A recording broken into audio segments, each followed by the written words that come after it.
peu d'insatisfaction par rapport à ce WC.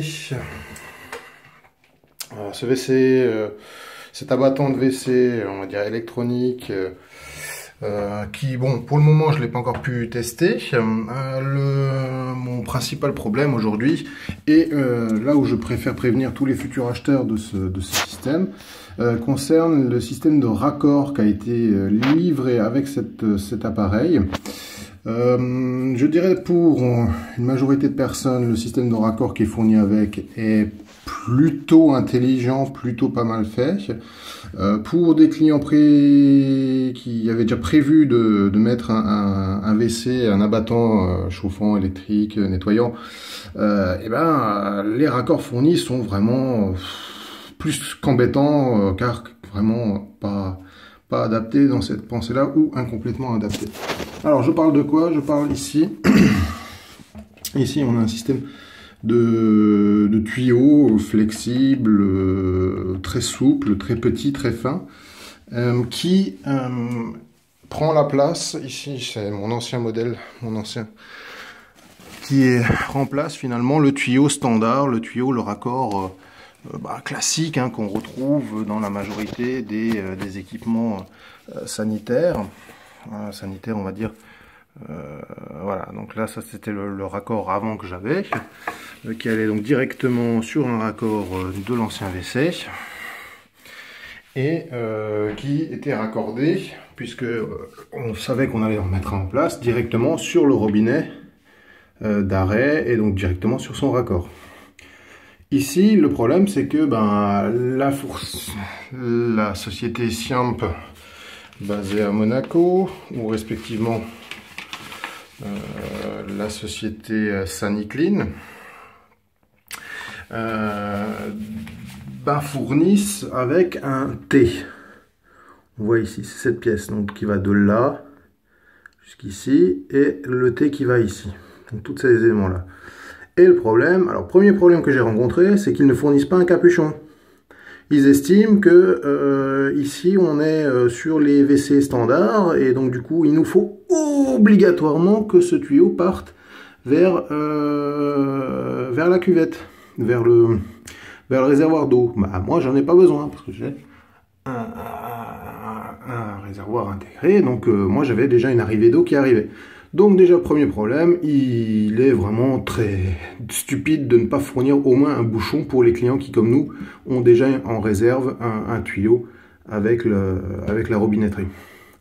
Deuxième point, donc une fois que ce problème de robinet, donc là pour le moment j'ai bloqué ça avec un vieux tuyau, le temps de chercher un bouchon.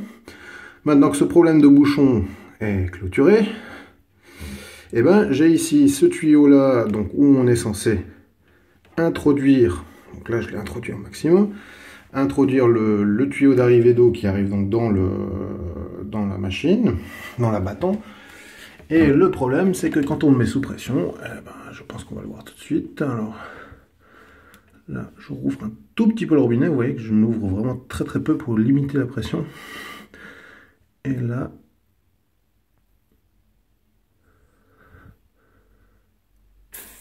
voilà, soit ça fuit, voilà, ça sort directement de l'élément. Et je sais pas quoi faire. Je sais pas quoi faire. La notice, voilà, donc là, quand je l'enfonce, voilà, je l'enfonce au maximum. Si je tire, voilà tout ce que j'arrive à mettre dedans, à l'intérieur du raccord. C'est de la merde ce truc. Non, une fois sur deux. Là, il est de nouveau dedans. Voilà. Alors ce T, globalement, franchement, je suis pas satisfait de ce truc-là. Ils auraient pu mettre. Et le problème, c'est qu'on ne peut même pas. Ici, on est exactement sur un raccord dédié. De ce côté-là, par contre, ça semble bien. Là, quand j'essaie de tirer dessus, ça bouge pas. Là, le raccord automatique, je pense qu'il joue bien son rôle.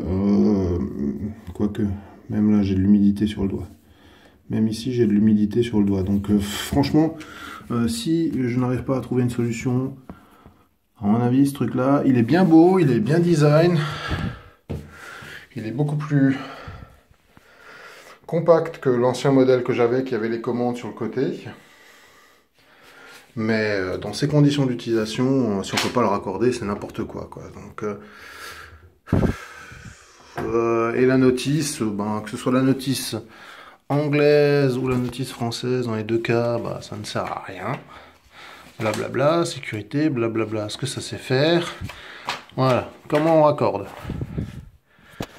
Eh ben, ouais, ok, bien beau. Ouais, d'accord, on va aller à le schéma. Les pièces fournies, elles étaient bien toutes là. Ok, on enlève, et là on coupe, voilà, donc c'est comme dit, hein, ici, pour ce type d'installation, le T est bien pensé, mais, ouais, connecter la bâton. Voilà. Bah ouais, merci. Une mauvaise installation peut entraîner des fuites. Bah ouais, la fuite, c'est votre accord qui le fait. Moi, j'y peux rien là, sur ce coup-là. Test de fonctionnement, bah ça sert à rien. On arrive sur télécommande, comment charger. Bon, voilà quoi, ça c'est. Ouais. Voilà, donc j'ai beau regarder, je vois rien qui puisse particulièrement m'aider dans ma façon de faire, qui aurait été défectueuse quelque part. Ouais, comme dit, donc là je suis. L'eau s'arrête, ma télécommande, mon siège, l'eau ne chauffe pas, j'ai un problème de même. Voilà, donc. Voilà. Donc c'est exactement pareil sur le manuel en anglais. Hein. On se retrouve avec les mêmes éléments, les mêmes informations. Voilà. Voilà. Donc là on est exactement pareil. Donc voilà. Donc aujourd'hui, s'il n'y avait pas eu ces systèmes de raccord compliqués, pas pratiques, pas du tout adaptés, moi j'aurais dit ça aurait pu être un super produit.